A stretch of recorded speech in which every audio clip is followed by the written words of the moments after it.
Quarta corsa dal Savio, una prova per 8-4 anni al via.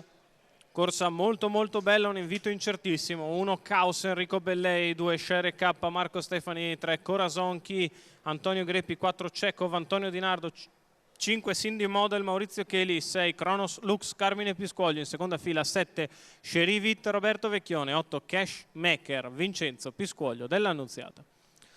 Favori per Kronos Lux, ma davvero di poco nei confronti di Cecov, Sherivit, Caos, corsa molto aperta.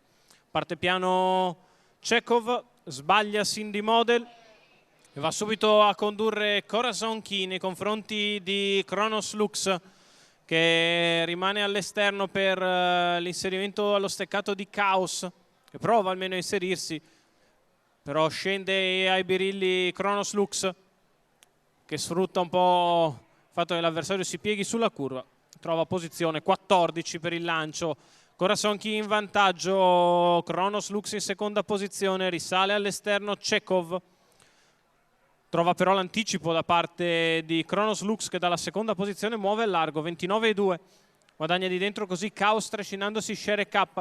Cecov ora in seconda pariglia avanti a Cashmaker, alla retroguardia c'è Sherivit. Corazonchi intanto prosegue di buona lena, 45 per i primi 600 metri di corsa, il passaggio avanti alle tribune. Corazon in vantaggio, Caos nella sua scia, Kronos Lux di fuori, Cecov in pariglia, poi Shere K avanti a Cashmaker e a Sherivit. Il gruppo con le posizioni invariate passa il mezzo miglio in 59,1. Corazon sempre in vantaggio, Cecov che si sposta in terza ruota perché non gli ha giovato la scia di Kronos Lux, che non riesce a guadagnare, anzi va indietro.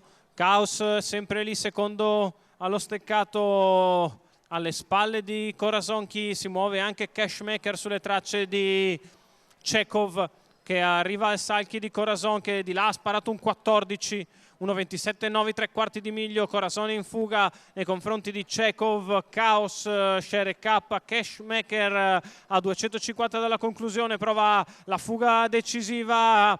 Corazonchi che stacca da Cecov, se la deve vedere con Caos, che prova ad attaccarlo in retta, è in vantaggio Corazon, Caos che lo va ad attaccare, Caos che rimonta Corazon sul palo, Caos che stampa Corazonchi al terzo posto. Cecov, Caos ed Enrico Bellei per la scuderia 30,40, la vittoria del figlio di Vivid Wise AS, che ha seguito tutta strada Corazonchi, il quale negli ultimi 50 metri è stato un po' labile, e sul palo Caos è andato a batterlo in maniera netta. Al terzo posto è Cecov, per un ordine d'arrivo molto probabile che reciterà 1-3-4, la vittoria di Caos Enrico Bellei, che allena e guida per la scuderia 30,40.